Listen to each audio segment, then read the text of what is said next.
नमो तस्य भगवतो वरहतो सम्मा सम्बुद्धस्य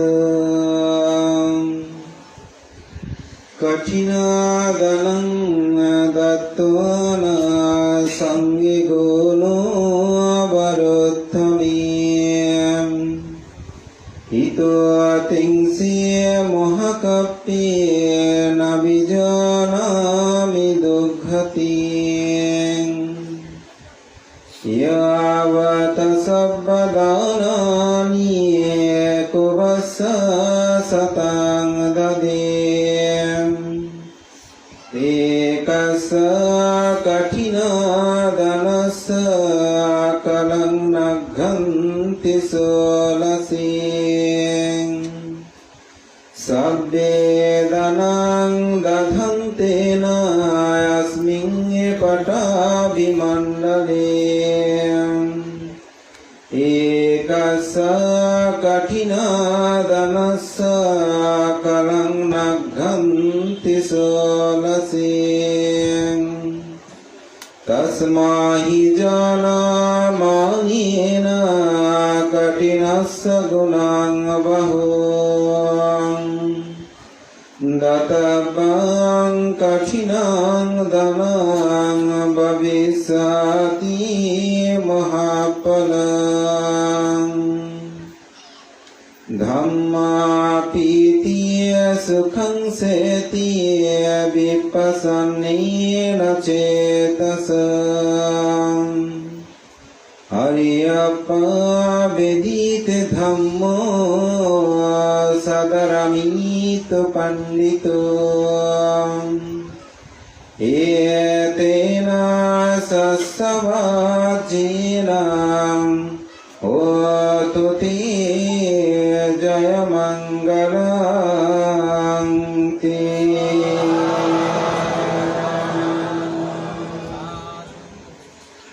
প্রকৃতির অপরূপ রূপে সজ্জিত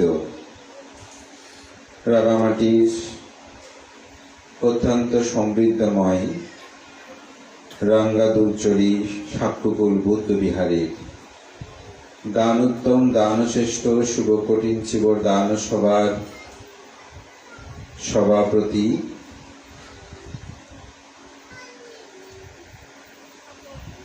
শাক্যমণি বৌদ্ধ বিহারের সুযোগ্য উপাধ্যক্ষ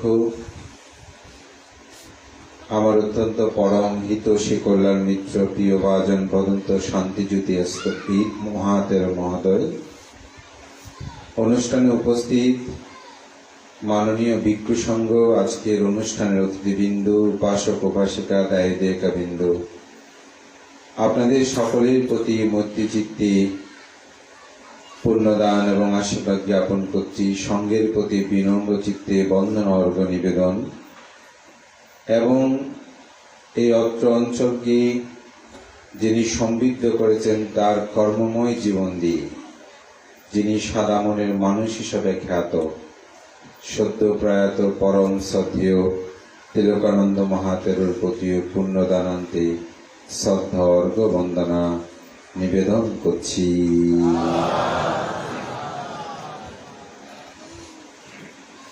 এই অর্থ অঞ্চলে আমার প্রথম আসা, বিশেষ করে আপনাদের পক্ষ হয়ে আমার অত্যন্ত প্রিয় ভাজন প্রজ্ঞানন্দ ভিক্ষু, যিনি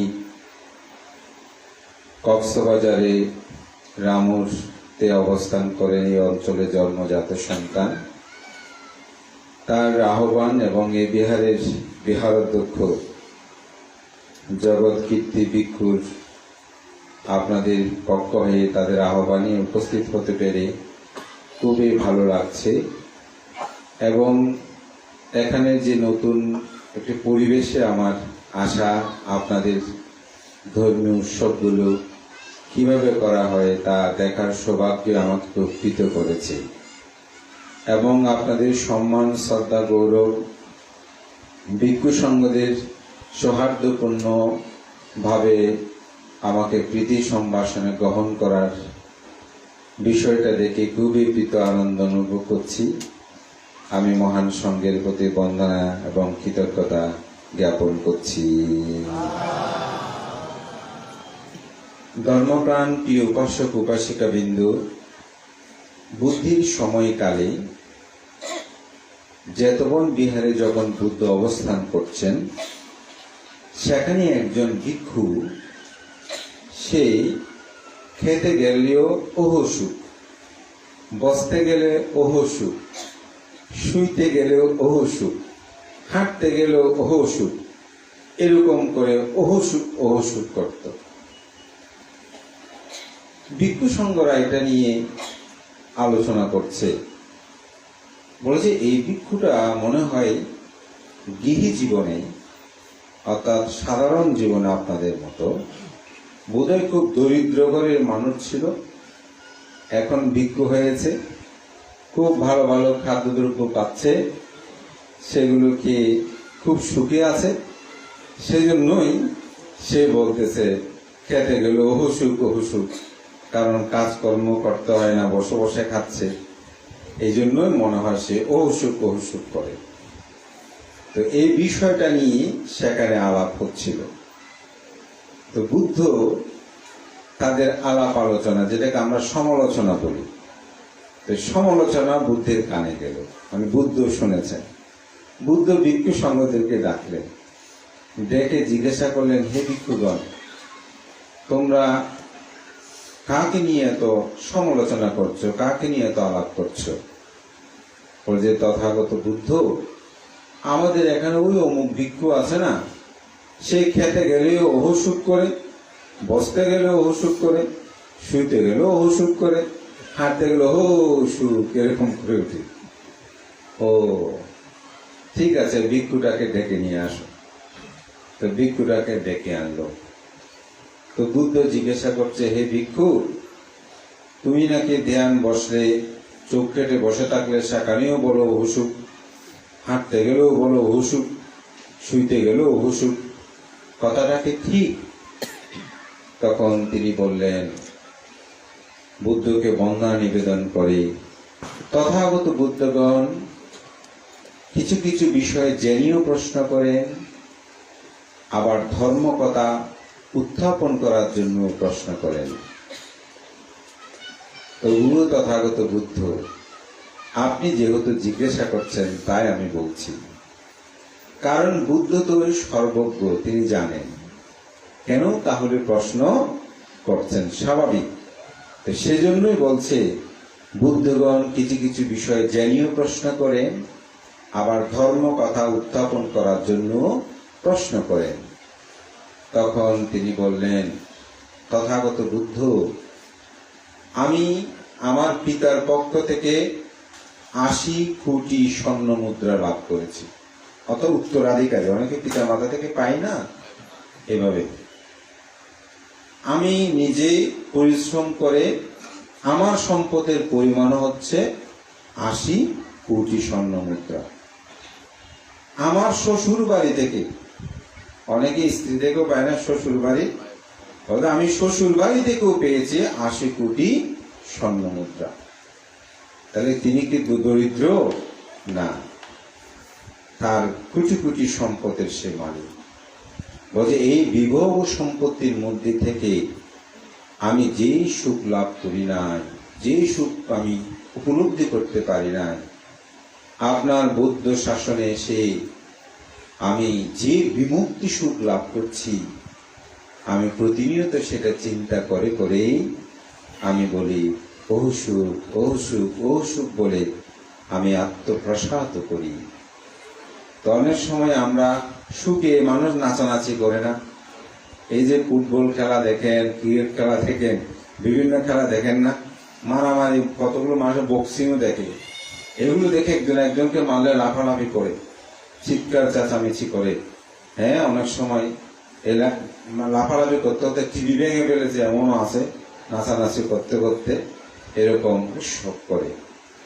তো এটা কিন্তু সেরকম নয়, এটা তো চিত্তের মধ্যে সুখ, সেটাকে বলা হয় বিমুক্তি সুখ। তো বিমুক্তি সুখটা কি? বিমুক্তি সুখ হলে আপনি কি সুখটা লাভ করবেন? ভগবান তথাগত বুদ্ধের জীবন দর্শনে তিনি সিদ্ধার্থ জীবনের 3টি দুঃখ দেখেছিলেন, তার হৃদয়কে স্পর্শ করেছিল। সে তিনটি দুঃখ কি? জরাগ্রস্ত ব্যক্তি, বৃদ্ধ হয়ে গেছে, বুড়ো মানুষ, উঠলে উঠতে পারে না, বসতে বসতে পারে না, ঠিক মতো খেতে পারে না। বয়োবৃদ্ধ মানুষ আপনারা দেখেছেন না? সুখে নাকি দুঃখে? দুঃখে। এটি তার হৃদয়কে স্পর্শ করেছিল। ও, আমি এরকম বয়োবৃদ্ধ হব। দ্বিতীয়, তার হৃদয়কে স্পর্শ করেছিল একজন রোগী।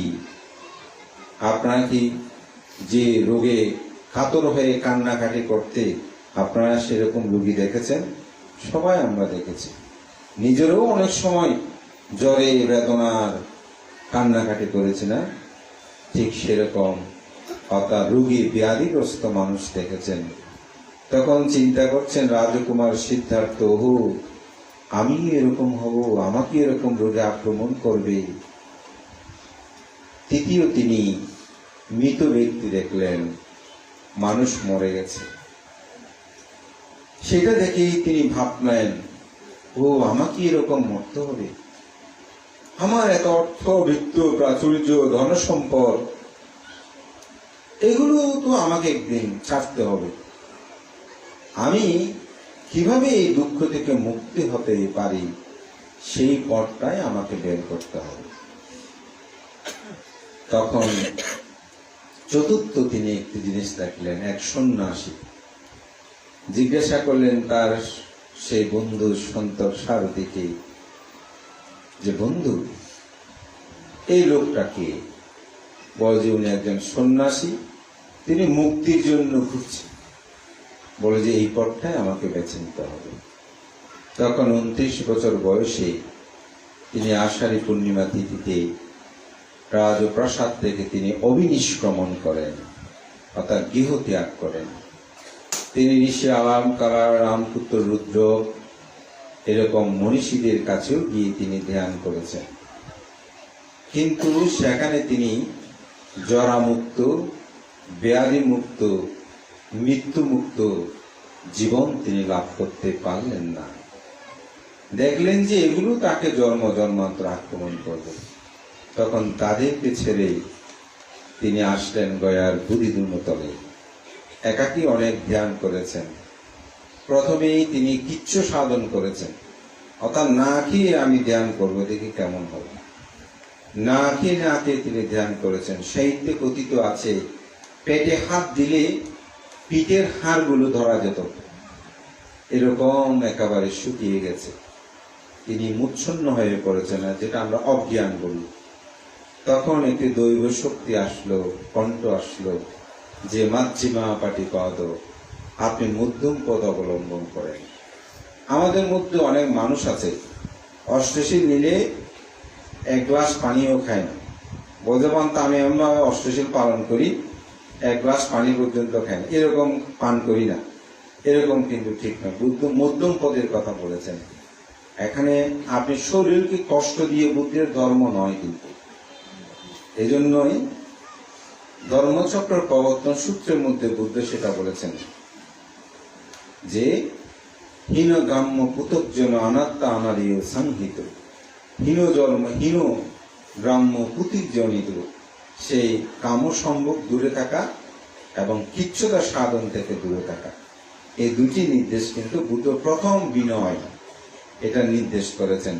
প্রথম শিক্ষাবোধ হচ্ছে এই দুটা। সেখানে কিচ্ছুটা সাধন আসলে করা যায় না।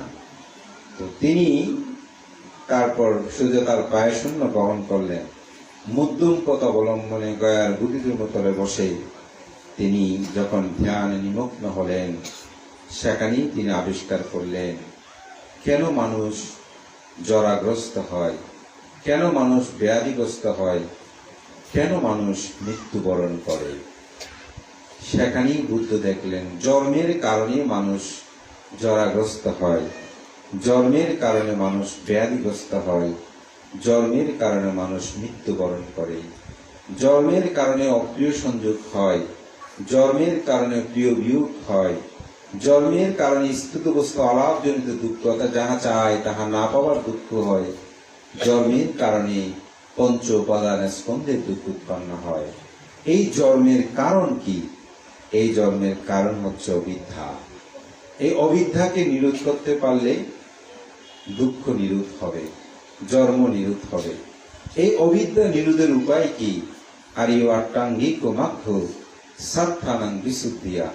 সত্যদের বিশুদ্ধির জন্য একমাত্র পথ হচ্ছে আর্যাষ্টাঙ্গিক মার্গ, যেটাকে বলে সম্যক দৃষ্টি, সম্যক সংকল্প, সম্যক বাক্য, সম্যক কর্মান্তর, সম্যক আজীব, সম্যক ব্যায়াম, সম্যক স্মৃতি, সম্যক সমাধি।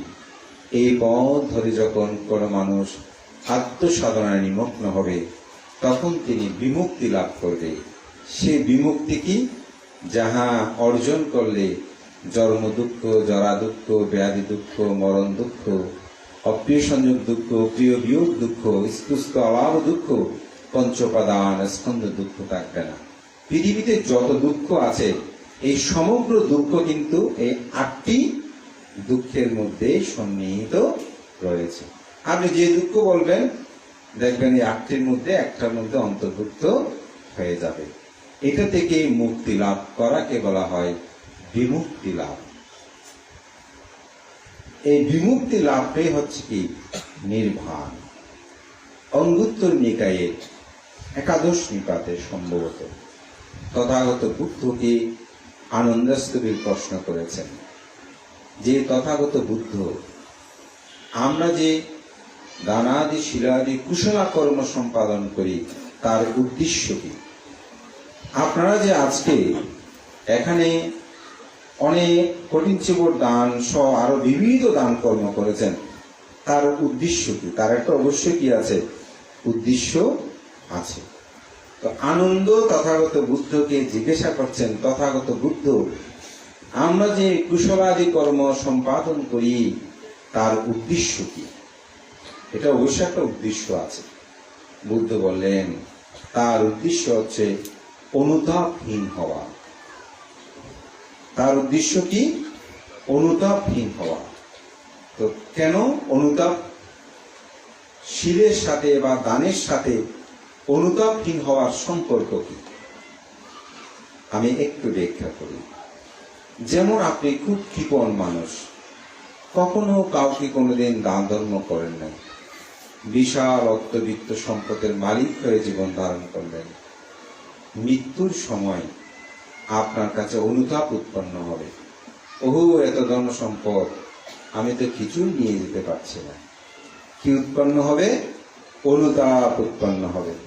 কাউকে কোনোদিন ভালো করে কিছু দিলাম না, কাউকে ভালো কিছু খাওয়ালাম না, আত্মীয় স্বজনকেও কিছু দিলাম না, একবেলা ভাতও খাওয়ালাম না, ভিক্ষু সংঘকেও দান ধর্ম করলাম না, কিন্তু সম্পদটা তো আমি নিয়ে যেতে পারছি না। আমি একটা উদাহরণ বলি। আমার এক পরিচিত, তিনি আমাকে একদিন বলতে, ভান্তে, ওনার স্ত্রী ঢাকাতে অসুস্থ, উনি দেখতে যাচ্ছেন। কারণ কি জানেন? ভাবলাম কারণ কি? বলতো ওনার রুমের মধ্যে যত আলমিরাতে সব আলমিরা টাকাকে টাকা ভরে গেছে। উনি ভয়ে শঙ্কিত থাকে, যদি আমি ঢাকায় চলে যাই তাহলে এগুলো কে না কে নিয়ে যায়। এই ভয়ে তিনি কোনো সময় ঢাকায় ও সহজে যেতে চায় না। দুর্ভাগ্য, ওনার স্ত্রী ঢাকাতে মারা গেল, আবার বেশি দিন হয়নি এদিকে তিনিও মারা গেল। আমার মনে মনে প্রশ্ন আসলো, এই যে ট্রাঙ্কের মধ্যে, আলমিরার মধ্যে হাজার লক্ষ টাকা তিনি রক্ষিত করে রেখেছেন, সেগুলো কি নিয়ে যেতে পেরেছেন? পারেননি। সেগুলোর প্রতি তার আসক্তি থেকে গেছে। এটাই হচ্ছে অনুতাপ। দান করার, শীল পালন করার। যেমন অনেক মানুষ আছে প্রাণী হত্যা করে, চুরি করে, নেশাদ্রব্য পান করে, মদ গাঁজা নেশাদ্রব্য পান করে, একটা সময় এসে কি হয়? একটা সময় এসে অনুশোচন উৎপন্ন হয়। আমার এই বছর কঠিন শিবর দানে এ পর্যন্ত সম্ভবত একটা কি দুটো দিন ছাড়া, আমি তাও অসুস্থ হয়ে পড়েছিলাম, যেতে পারিনি উঠিয়াতে। প্রতিদিন এই কঠিন শিবর দানে একটা দুটা করে যোগদান করেছি। গত 12 তারিখ ত্রিপুরাতে গিয়েছিলাম। তো ত্রিপুরাতে আমি ধর্ম দেশনা করছি। আমার ধর্ম দেশনা শেষ হওয়ার পরে এক ব্যক্তি আসলো। তো এসে তিনি বলছেন, আমার কয়েকটা প্রশ্ন আছে, আপনার ধর্ম কথা শুনছিলাম আমি বাসায় বসে। ওদের তখন আমি মদ খাচ্ছি, এই লোকটা মদ খাচ্ছে। তো আপনার কথাগুলো শুনে আমার এমন ভালো লাগছে, আমি আসছে আজকে মদ আমি ছেড়ে দেব, কিন্তু আমাকে একটু কয়েকটা কথা বলতে হবে। তো উনি কথা বলছে মদের গন্ধ আমি সহ্য করতে পারছি না, যেটা একেবারে সত্য কথা। একদম পাশে আসছে উনি, এবার মন্ত্র সাজানো, তিনি পাশে আসছেন। বিভিন্ন কয়েকটা প্রশ্ন করলেন, দেখে আমাকে 500 টাকা দক্ষিণও দেওয়ার জন্য মানি ব্যাগ থেকে বের করে, মদ খেলে যেমন হয় একটু মস্তিষ্কতে সেরকম হয়েছে। আমি বললাম আমাকে না ওদিকে দেন। তো ওখানে কমিটির মানুষ ছিল, ওনাদের ওদিকে টাকাটা নিয়েছেন, রুপিটা নিয়েছেন। তো আমি বললাম ঠিক আছে, আপনি শপথ করেন যে আজকে থেকে আর আপনি মদ খাবেন না। তো তিনি শপথ করলেন আজকে থেকে তিনি মদ আর খাবেন না।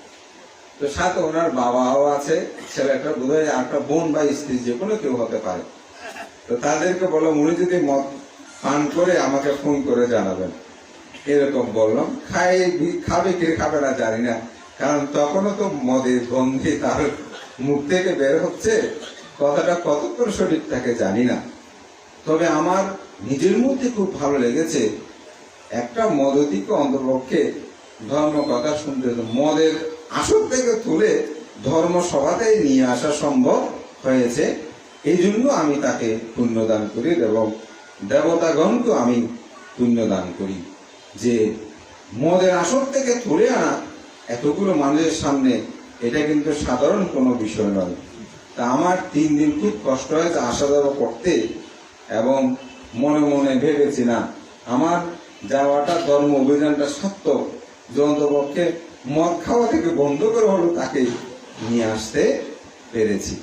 আমি এটা এই জন্যই বলছি, এরকম নেশাদ্রব্য সেবনরা একটা সময় তাদের মধ্যে অনুশোচনা উৎপন্ন হয়, এবং সে এসে আমার সামনে অনুশোচনা করছে এবং বলছে আমি ছাড়তে পারছি না, অনেক চেষ্টা করছি কিন্তু আমার পক্ষে ছাড়া সম্ভব হচ্ছে না।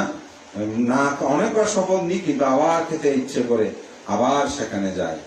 এই যে মানুষের মধ্যে এটা কি হয়, অনুশোচনা, শীল ভঙ্গ করলে এরকম অনুতাপ অনুশোচনা উৎপন্ন হয়।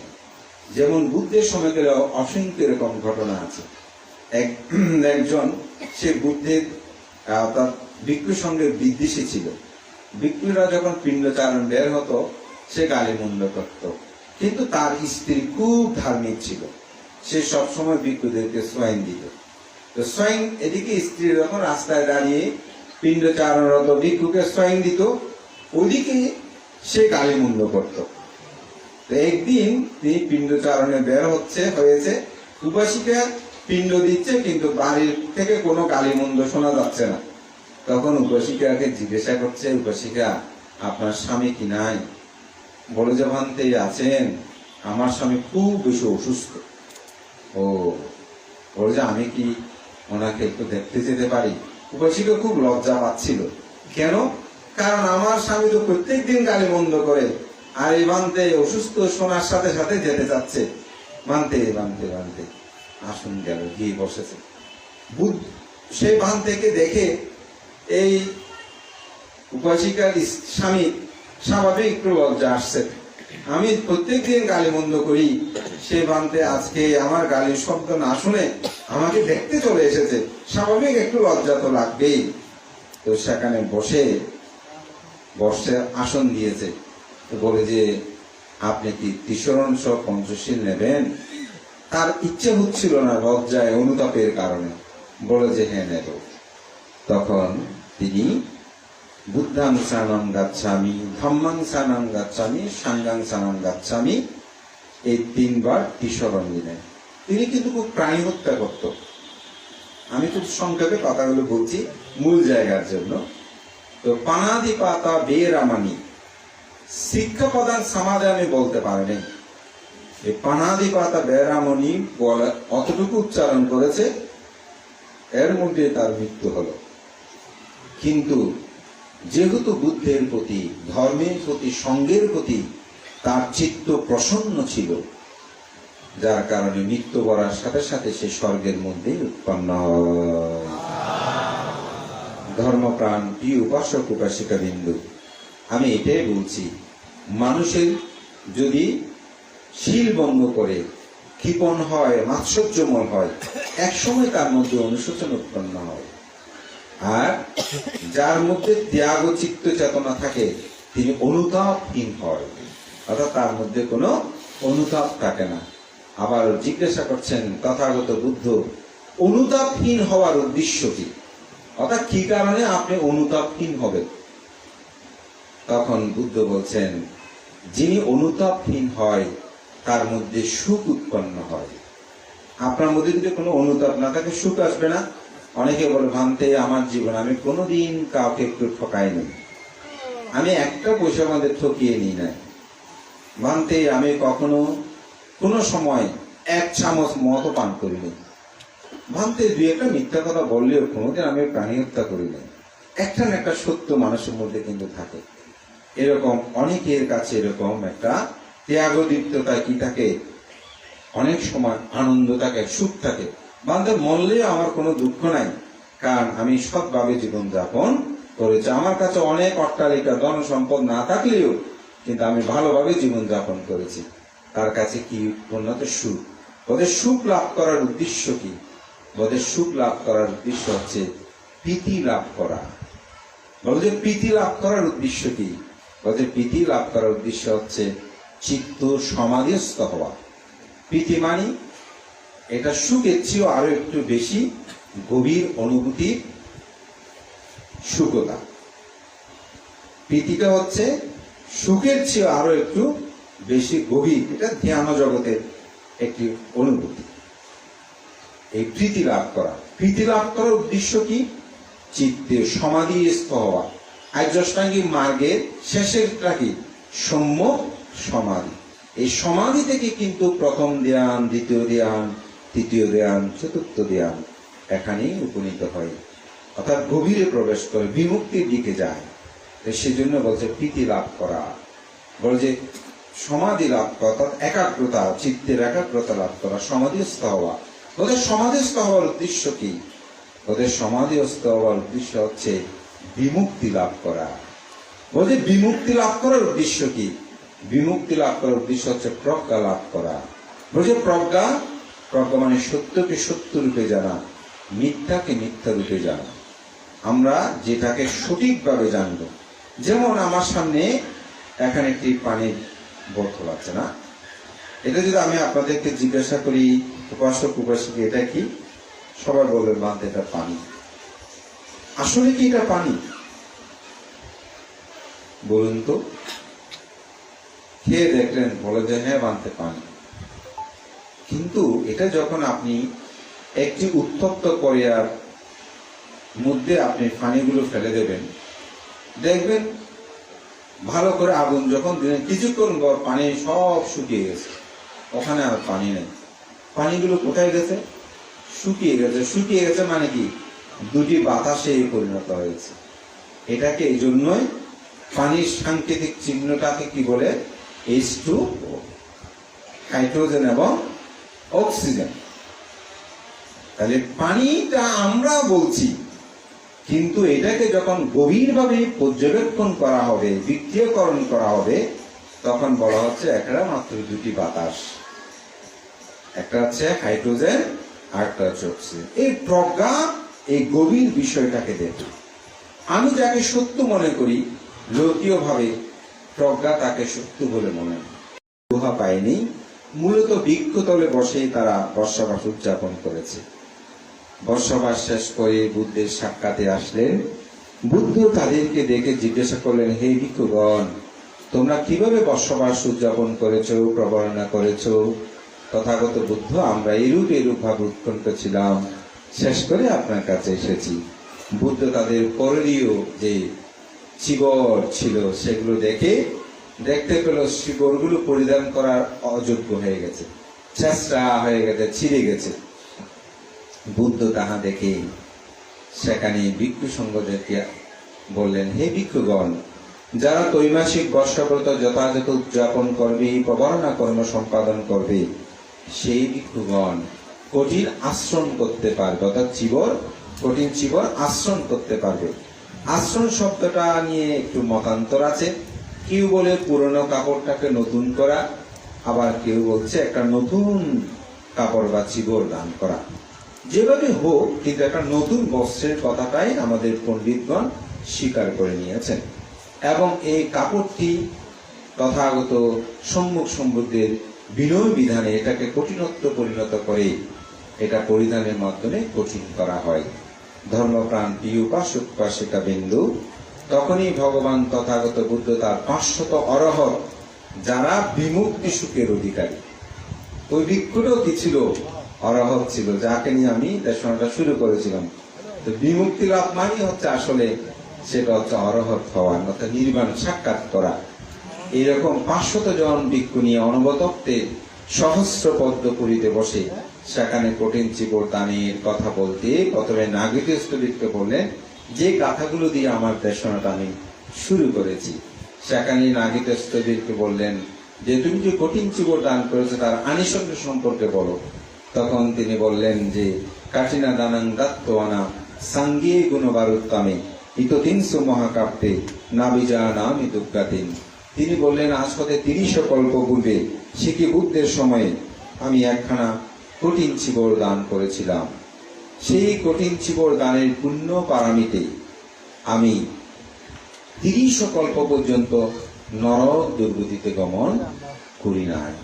বুদ্ধ বললেন, আমি যখন সঞ্জয় ব্রাহ্মণ হয়ে জন্মগ্রহণ করেছিলাম সেই সময় আমি কঠিন চিবর দান করেছি।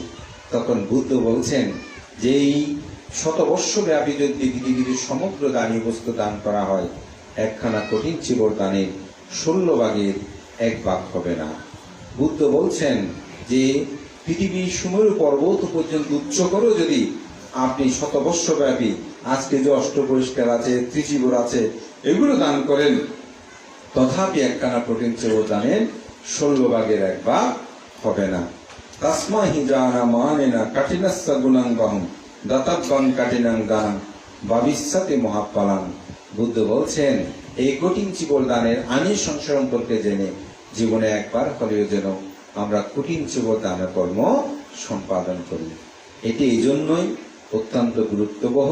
হয়তো অনেকে বলতে পারে, বান্তে একটা কাপড়, এটা আবার চিবর বলে এত গুরুত্ব হবে কেন?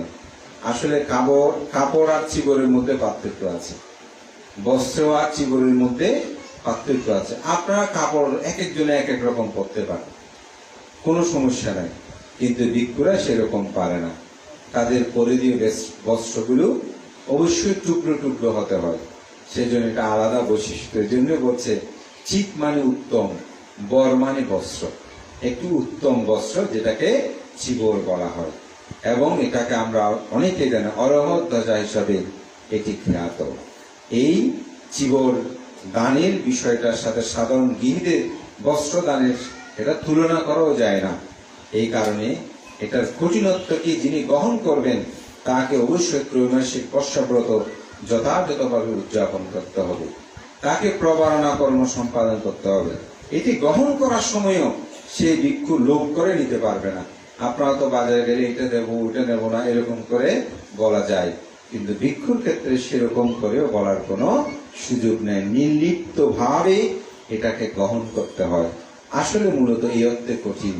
এই বস্ত্রটাকে আপনার আগামী ফাল্গুনী পূর্ণিমা পর্যন্ত 1.5 হাতে হস্ত পাশে তাকে রাখতে হবে, যখন সূর্য উদিত হয় সেরকম কোথাও গেলে এই চিবরটা নিয়ে যেতে হবে। বলা হচ্ছে দুগ্ধ শিশুকে যেভাবে করে মা অতি যত্ন করে রাখে, ওদের এই চিবরটাও ঠিক এই ফাল্গুনী পূর্ণিমা পর্যন্ত সেভাবে তাকে যত্ন করে রাখতে হবে। এখানে মূলত বিষয়টা হচ্ছে স্মৃতি রাখা, স্মৃতিমান হওয়া। ভিক্ষুরা যেন সবসময় অপ্রমত্ত ভাবে চিবর পরিধানের ক্ষেত্রে সযত্ন হয়, সেই বিষয়টাই আসলে এখানে মূলত কঠিন বিষয়গুলো নিহিত থাকার কারণে এটাকে কঠিন বলা হয়। ধর্মপ্রাণ প্রিয় উপাসক উপাসিকা বিন্দু, আমি শুধু এইটুকুই বলবো, অনেক বুদ্ধ ধর্ম দর্শনের গভীর বিষয়ে হয়তো আমি একটু যৎকিঞ্চিৎ ইঙ্গিত দিতে চেয়েছি। আপনাদের ক্ষেত্রে আমি বলবো অন্ততপক্ষে পঞ্চশীলটা প্রতিপালন করবেন। যতদিন আপনি পঞ্চশীল প্রতিপালন করবেন না, ততদিন বুদ্ধ ধর্মের সুখটা আপনি কিঞ্চিত উপলব্ধি করতে পারবেন না। আজকের আধুনিক বিশ্ব, আমরা সকলেই অনেক অনেক বেশি অর্থবিত্ত প্রাচুর্যের মালিক হলেও, শিক্ষায় অনেক উন্নত হলেও, কিন্তু আমরা সকলেই প্রকৃত বিনয়সম্মত জীবন যাপনের একজন মানুষের যাহা অবলম্বন, সে পঞ্চশীল, সেটা আমরা প্রতিপালন করছি না বলে সংসার, সমাজ, জাতি, ধর্ম, পরিবার সর্বক্ষেত্রে আজকে অশান্তি সৃষ্টি হচ্ছে। বুদ্ধের এই পঞ্চনীতিটা যদি প্রতিপালন হয়, তাহলে একটি জাতি সমাজকে কেউ কখনো ধ্বংস করতে পারবে না। একটি জাতিকে সমৃদ্ধ করতে হলে আমি মনে করি এটা সবচেয়ে বেশি প্রয়োজন। ভগবান তথাগত বুদ্ধ যখন রাজগৃহে তিনি অবস্থান করছিলেন, তখন বিদেহী পুত্র সে অজাতশত্রু, তিনি বর্ষাকার ব্রাহ্মণকে একদিন বলছিলেন, বর্ষাকার ব্রাহ্মণ, বীর্যি জাতি তারা খুব বেশি পরাক্রমশালী, সূর্য বর্জি, তারা অত্যন্ত ক্ষমতাবান, আমি তাদেরকে পরাস্ত করতে চাই। অনেকবার আক্রমণ করেছে, কিন্তু তিনি রাজা হয়েও একটি গোষ্ঠীকে, বীর্যি জাতিকে তিনি কোনো ক্রমে পরাস্ত করতে পারছিল না। তো বলে যে বুদ্ধ এই বিষয়ে বুদ্ধের কাছ থেকে একটু জিজ্ঞাসা করো, বুদ্ধ কিছু বলতে পারে কিনা। তখন বর্ষাকার ব্রাহ্মণ সেখানে গিয়েছিল, গিয়ে তথাগত বুদ্ধকে বন্দনা নিবেদন করল। আনন্দ পাশে ছিল। তো বর্ষাকার ব্রাহ্মণ বুদ্ধকে বললেন যে তথাগত বুদ্ধ, তিনি মূলত বর্ষাকার মন্ত্রী ছিলেন। তো বলে যে তথাগত বুদ্ধ, রাজন অজাতশত্রু তিনি বীর্যি জাতিকে ধ্বংস করা, তাদেরকে আক্রমণ করতে চায়, কিভাবে তাদেরকে আক্রমণ করা যায় প্রশ্ন করছেন। তো বুদ্ধ কি কাউকে ধ্বংস করার কথা বলবেন? বলবেন না।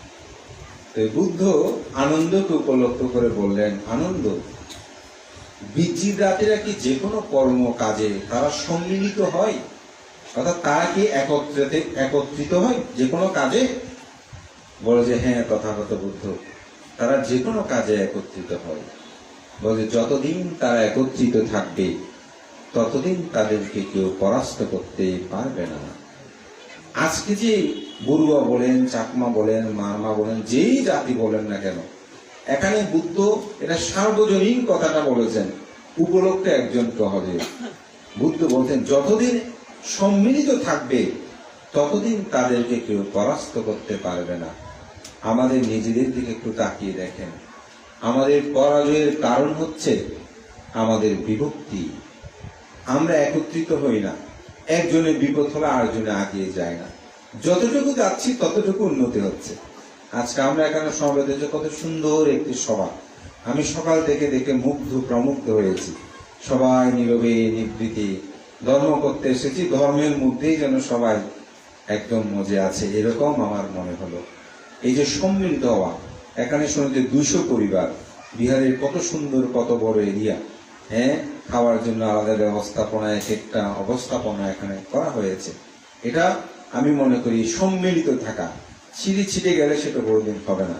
তো বুদ্ধ বলছেন যতদিন তারা সম্মিলিত থাকবে, ততদিন তাদেরকে কেউ পরাস্ত করতে পারবে না।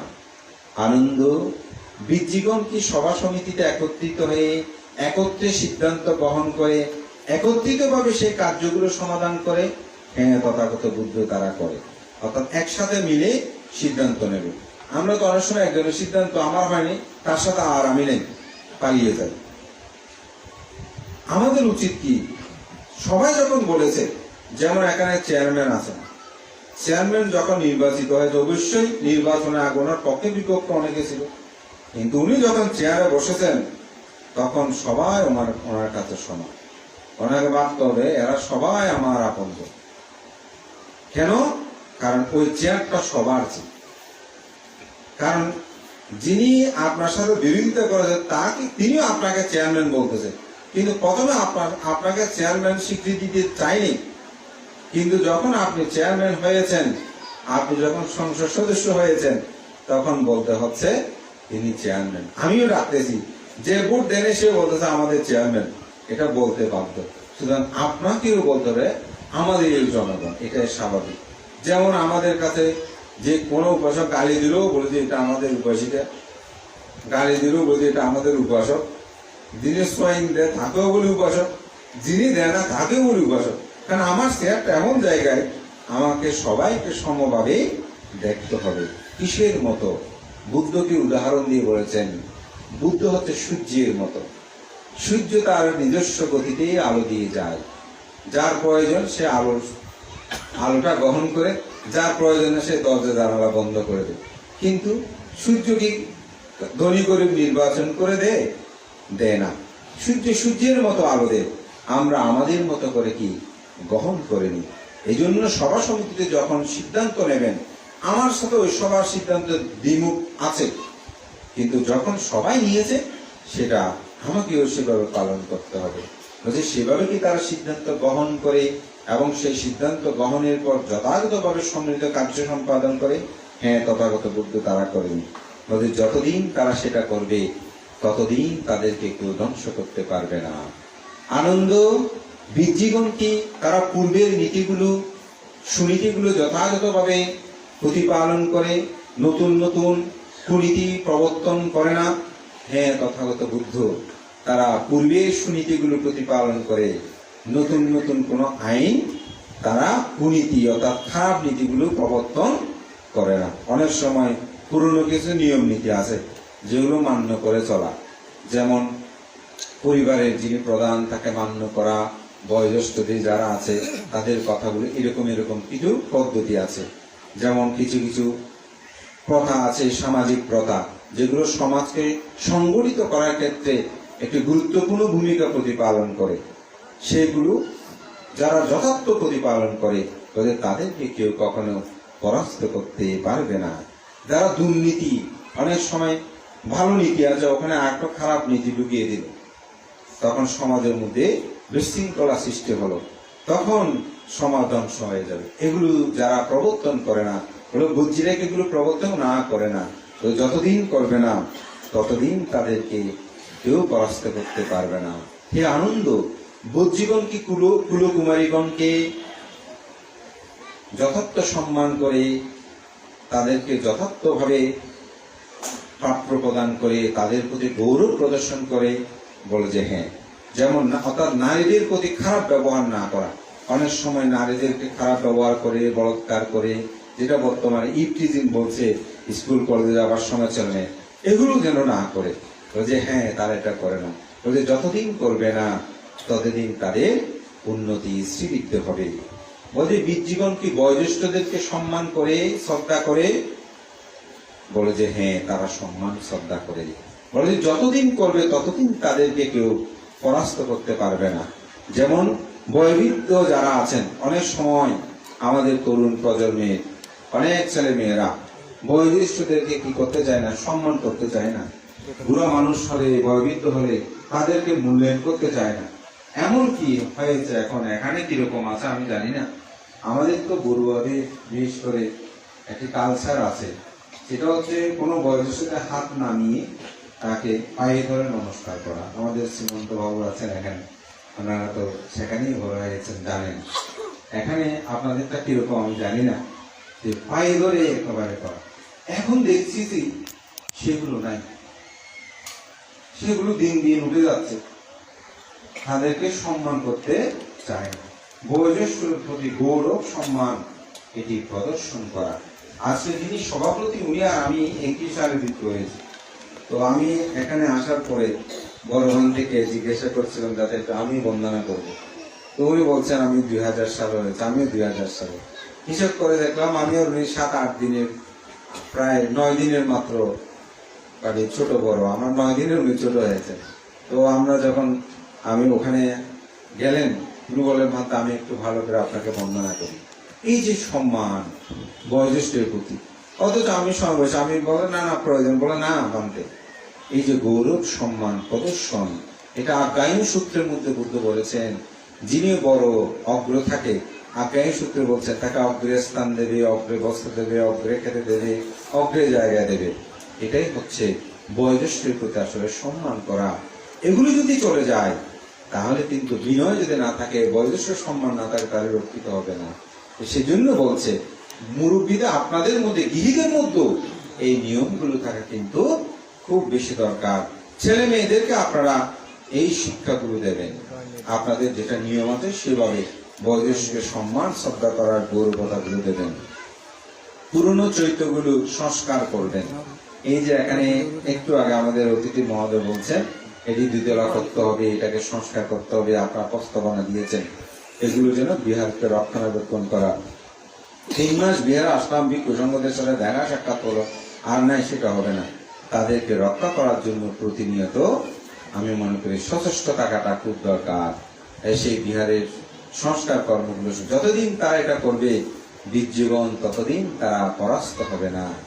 এবং সর্বশেষ বলছে তারা কি অরহতগণকে সম্মান শ্রদ্ধা করে, ভিক্ষু সংঘকে সম্মান শ্রদ্ধা করে? বলছে হ্যাঁ করে।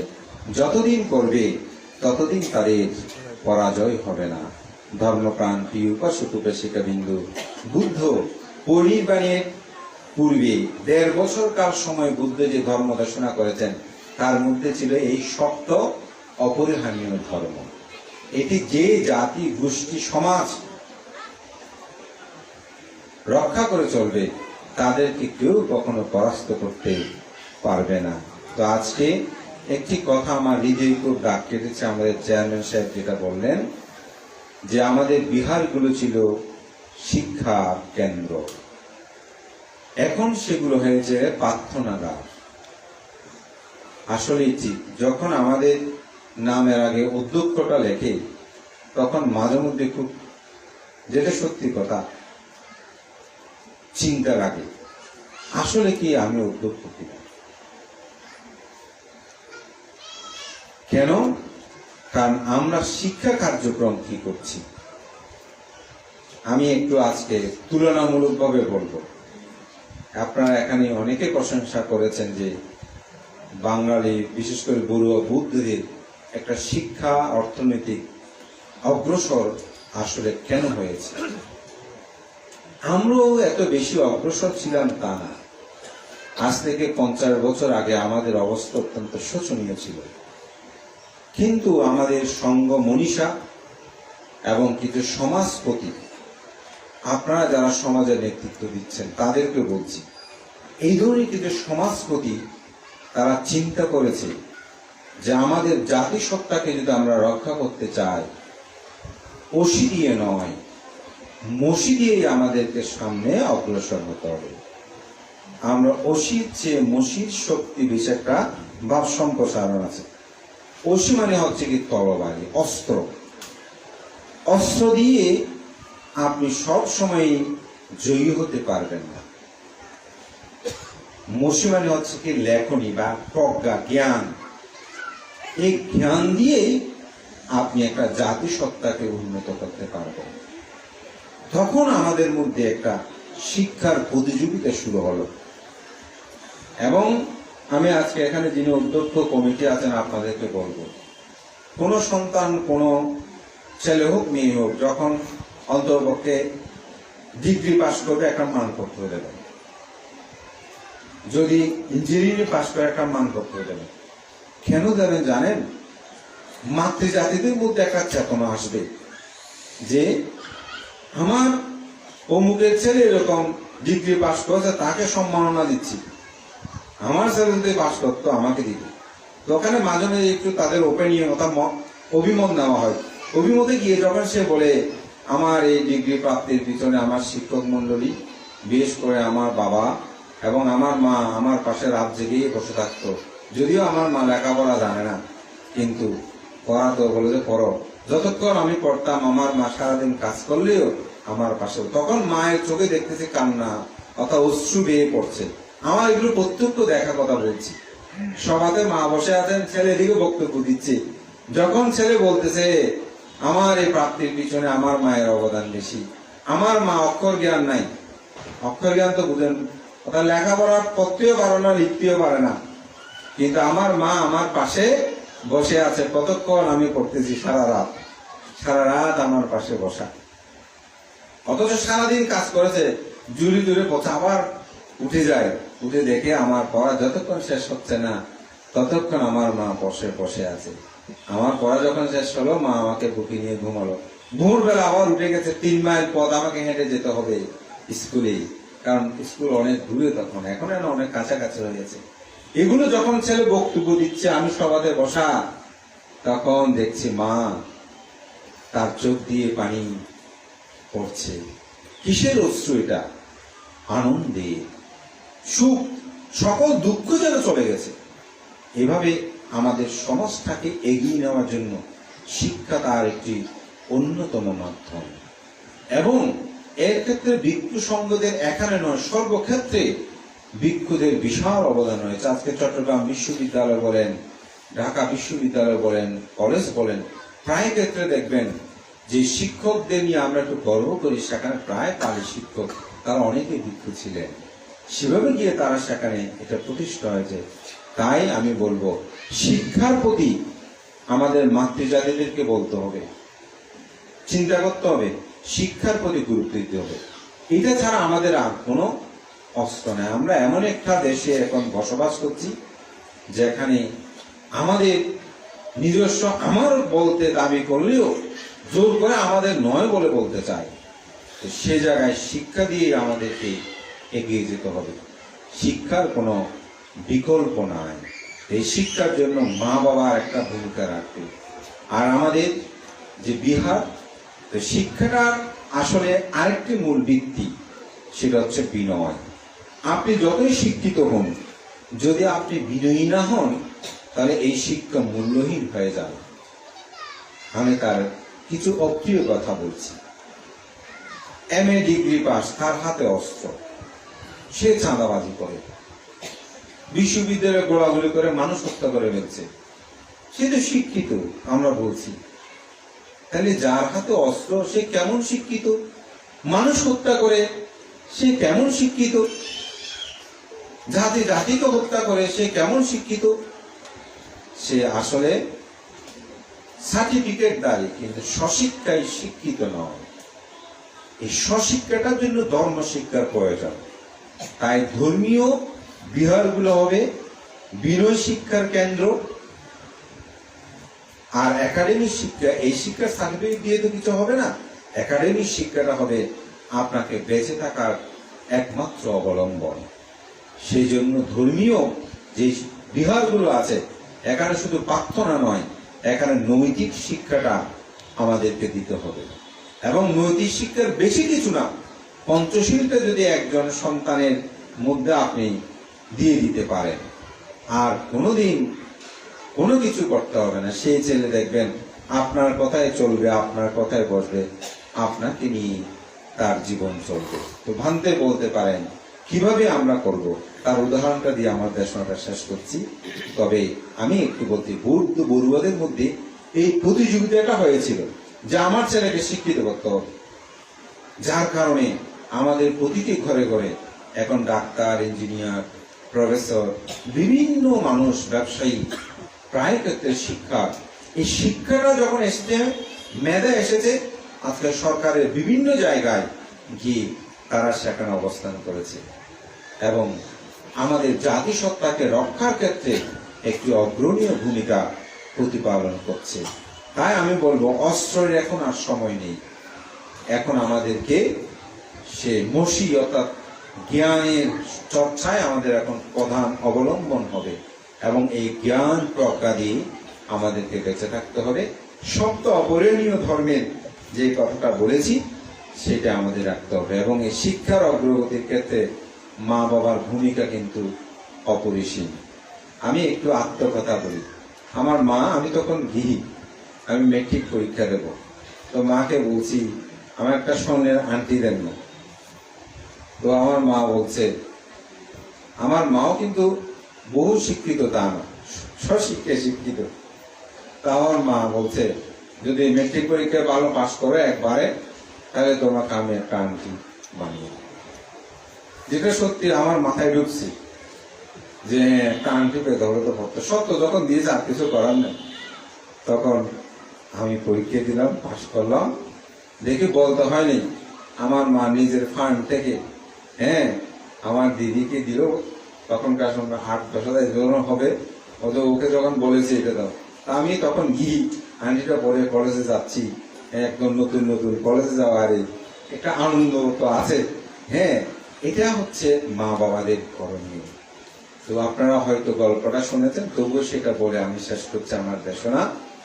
যে অনাথ প্রেমিক শ্রেষ্ঠীর নাম শুনেছেন, যিনি জেতবন বিহার দান করেছে। যে জেতবন আরামের কথা এতক্ষণ যে বলছিলাম, এই একটা ছেলে ছিল, তার নাম ছিল কালো। নাম যেমন, তার কাজ কারবারও তেমন। সে মদ, গাঁজা, জুয়া এগুলোতে সে নিমগ্ন থাকত। বাবা মাকে এসে জ্বালাতো, মা বাবাকে এসে জ্বালাতো, টাকা দাও টাকা দাও। বাবা অনেক বকাঝকা করে মান সম্মানের বয়ে টাকা দিত। সেই টাকাগুলো নিয়ে গিয়ে নারী, মদ এগুলো নিয়ে মগ্ন হতো। একদিন অনাথ প্রেমিক শ্রেষ্ঠী চিন্তা করছে, বুদ্ধ আমাকে উপাসক রত্ন বলে, কিন্তু আমি আমার সন্তানকে তো সৎ পথে রাখতে পারিনি, কি করব? তো তিনি চিন্তা করতে করতে সেদিন দেখে ছেলে আসছে। তো ছেলে বলছে, আমাকে টাকা রাখবে, টাকা দাও। তো আদরের ঘরের সম্পদশালী পরিবারের নষ্ট সন্তানেরা আমরা যেটা বলি, তো বলেছে টাকা দেব, তোমাকে একটা কাজ করতে হবে। কি কাজ? বলে, জেতবন বিহারে তো বুদ্ধ ধর্ম দেশনা করে, তোমাকে সেখানে যেতে হবে। বলে, আমি ধর্ম দেশনা গুলো পারবো না। বলে, না, তুমি যদি ওখানে সারা রাত থেকে সকালবেলা আসো, তোমাকে সাথে সাথে আমি 500 কাহন দেব, মানে 500 টাকায় স্বর্ণ, বা 500 টাকায় বলি না। এসে চিন্তা করছে, বাবার কাছ থেকে 100-200 টাকা নিতে অবস্থা খারাপ হয়ে যায়, অনেক গালি মন্দ শুনতে হয়। সুতরাং একটা রাত যদিও যেতক্ষণ ঘুরে আসি, মানুষজন দেখবো, ওখানে অসুবিধা কি, আমি তো অনায়াসে পেয়ে যাব। তো সে খুশি মনে গেল, যেতক্ষণ বিহারে পৌঁছলো, গিয়ে দেখছে যে মানুষজন আসতেছে ফুল নিয়ে, পুষ্প নিয়ে, বুদ্ধকে পূজা করছে। আপনারা যেভাবে ধর্মদেশা শুনছেন, এভাবে সবাই বসে সারা রাত ধর্মদেশনা চলছে, শুনছে। সেই এদিক সেদিক ঘুম টুম গিয়ে কোনো, তার তো ইচ্ছে কখন রাত শেষ হবে। যখন এই রাত শেষ হলো, ভোর হয়েছে, সে ডুমরে বাড়িতে গেছে। গিয়ে বাবাকে বলছো, আমি তো আসছি। বাবা একদম কোনো কথা বলে নাই, কোনো গালি মন্দ করে। বারবার তো টাকা চাইলে বহু উপদেশ, মা বাবারা যেরকম জ্ঞান জ্ঞান করে, এখানে তরুণ যারা ছেলে মেয়ে আছে, ওরা এটা বুঝবে। টাকা চাইলে মা বাবা কিরকম করে। তো দেখছে একদম 500 কাহন তাকে বের করে দিল। সেই তো মহা খুশি, আরে বাবা তো সত্যি কথা রেখেছে।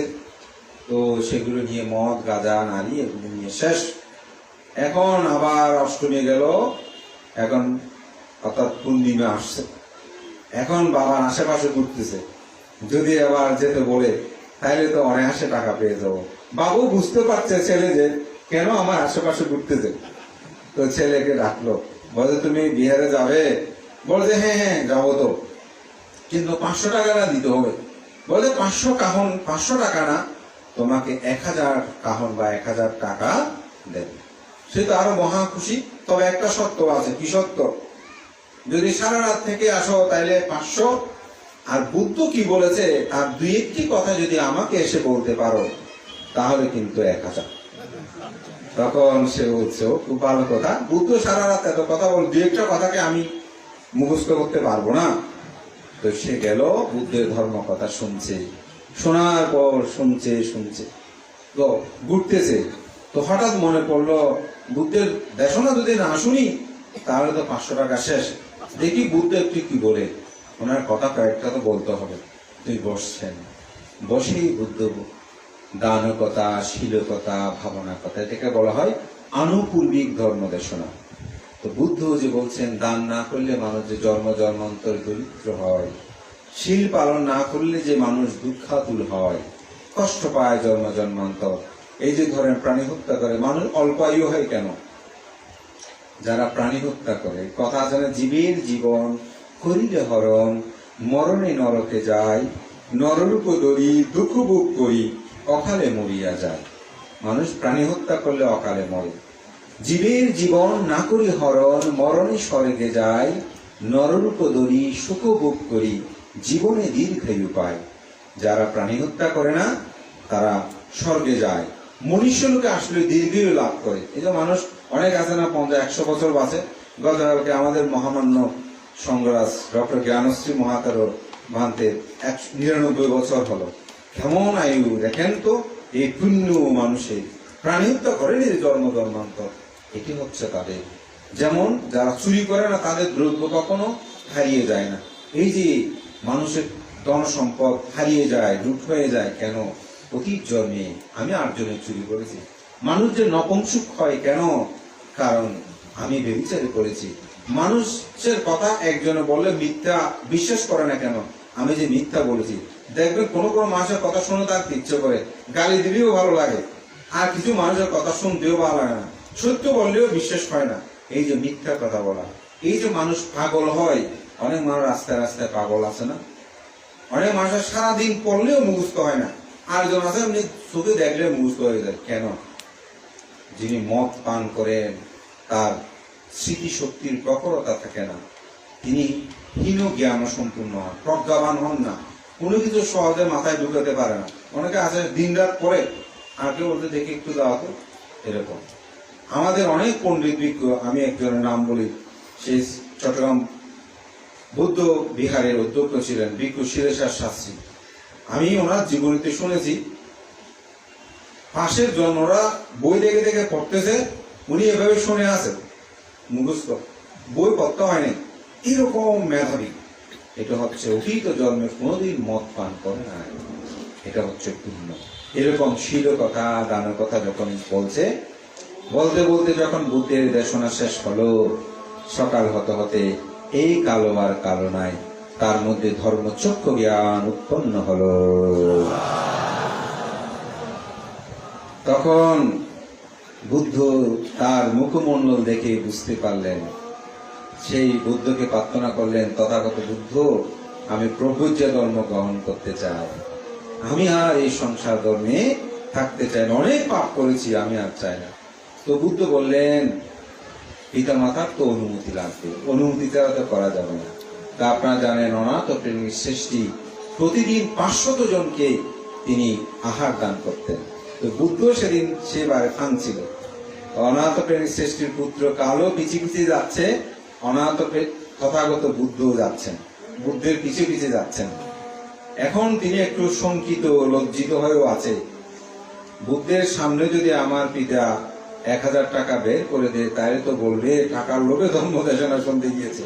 খুব ভয় পাচ্ছিল, তো গিয়েছে আস্তে আস্তে, কারণ পিতার অনুমতি তো লাগবে। বুদ্ধের সে অনাথ প্রেমের সৃষ্টি, তিনিও তো শ্রোতাপত্তি ছিলেন। একজন শ্রোতাপত্তি লাভী আর একজন শ্রোতাপত্তি লাভের চিত্ত সম্পর্কে কিন্তু বলতে পারেন। তখন পুত্রের হাঁটা দেখে বুঝে গেল, আমার পুত্র সেই কালো আগের মতো নাই, সেই বিমল জীবনের দিকে ধাপমান হয়েছে।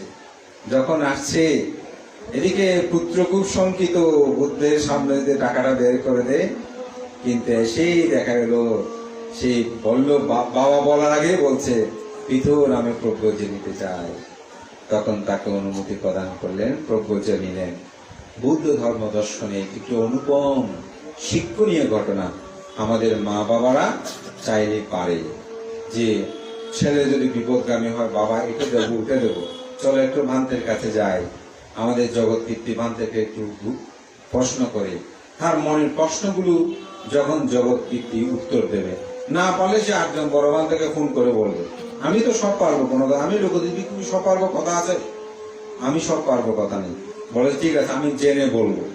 জেনে বলে যদি হয়, এভাবে আমাদের সন্তানগণকে সামনের দিকে এগিয়ে নিয়ে যেতে হবে। মহান সঙ্গের প্রতি বন্দনা।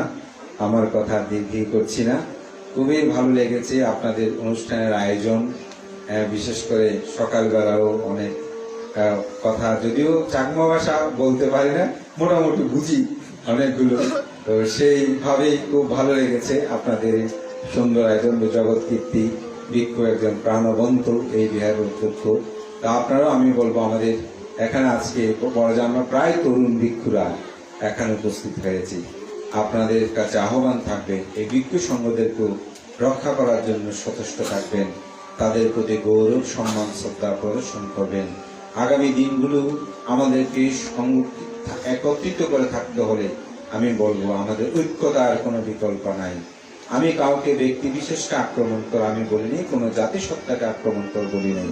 আমি বলছি নিজেদের অস্তিত্বকে রক্ষা করতে হলে সেই বড়ুয়া হোক, চাকমা হোক, মারমা হোক, মুসলিম হোক, হিন্দু হোক, খ্রিস্টান হোক, আমাদের সকলের একতাটা খুব বেশি দরকার এবং একে অপরের প্রতি আন্তরিকতা।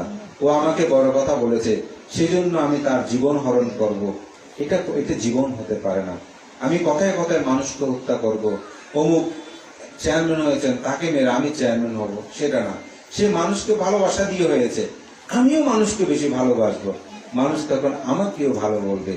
আমি মানুষ অমুকে দান করে আমিও দান করব, অমুকে শিল পালন করে আমিও আরো বেশি শিল পালন করব, অমুক ভালো কাজ করে আমিও আরো ভালো হব। এই চিন্তাটাই না আমাদের থাকুক। আমরা তাকে ডুবিয়ে আমি উপর উঠবো, এটা কেন আমাদের মধ্যে প্রযোজিতা হয়? এগুলোর কারণেই আজকে দ্বন্দ্ব। আমার নেতৃত্বে চলবে, আমার কথায় চলবে। আরে আপনার কথায় আপনি নিজে চলতে পারেন? এখানে আপনাদের মধ্যে কেউ আছে বলতে আমার কথায় আমি চলি না। আপনি চিত্তের দাসত্ব করেন, মন যেটা চায় সেটা করেন। আপনার চুলগুলো আপনার কথা শুনে, চুল চায় পাক না ধরুক, আপনি চান কিন্তু চুলে পাক ধরে। আপনি চান চুলগুলো সব থাকুক কিন্তু চুল চলে যায়, কাক মাটা হয়ে যাচ্ছে। আপনি চান আপনার ত্বকটা একদম ফিট থাকুক কিন্তু এটা খুসখুসি হয়ে যাচ্ছে, ঝুলঝুলে হয়ে যাচ্ছে না। আপনি চান আপনার রংটা যেন সবসময় ভালো থাকে কিন্তু রংটা ভালো হয়ে যাচ্ছেন না। আপনি আপনাকে নেতৃত্ব দিতে পারছেন না, আপনাকে আপনি রক্ষা করতে পারছেন না। অপরের উপর কেন এত চিন্তা করবে? নিজেকে নিয়ে ভাবলে অপরের প্রতি আর আপনার বিদ্বেষ উৎপন্ন হবে না, হিংসা উৎপন্ন হবে না। আমাদের সকলের চিন্তা চেতনায় সেটাই জাগ্রত হোক। ধর্মের মধ্যে প্রীতি আনুন, সতত পুণ্যকর্ম সম্পাদন করুন, তবেই তিনি আর্য প্রতিষ্ঠ ধর্মে রত থাকবেন। এই জন্যই আমার সে গাথাগুলোর মধ্যে শেষ গাথাতে ছিল ধাম্মা প্রীতি সুখাং সেতি বিপ্রাসা নেই না চেতসা আয়প্পা বেদিতে ধম্ম সাদারামিত পাণ্ডিত।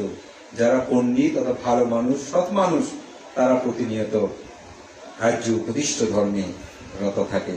জগৎ কীর্তি এবং সাথে প্রজ্ঞানন্দ, তাদের প্রতি কৃতজ্ঞতা জানাই। তাদের মাধ্যমে আজকে এখানে উপস্থিত হয়ে আপনাদের আহ্বানে এখানে উপস্থিত হয়ে ধর্মদান করার সৌভাগ্য স্বরূপ লাভ করেছি। এখানে সভাপতি সহ মাননীয় ভিক্ষু সংঘদের প্রতি আমি কৃতজ্ঞতা এবং পুণ্যদান করে আমার সঙ্গের প্রতি বন্দনা জানিয়ে আপনাদের সকলের উত্তর স্মৃতিকে কামনা করে আমার নাতিদের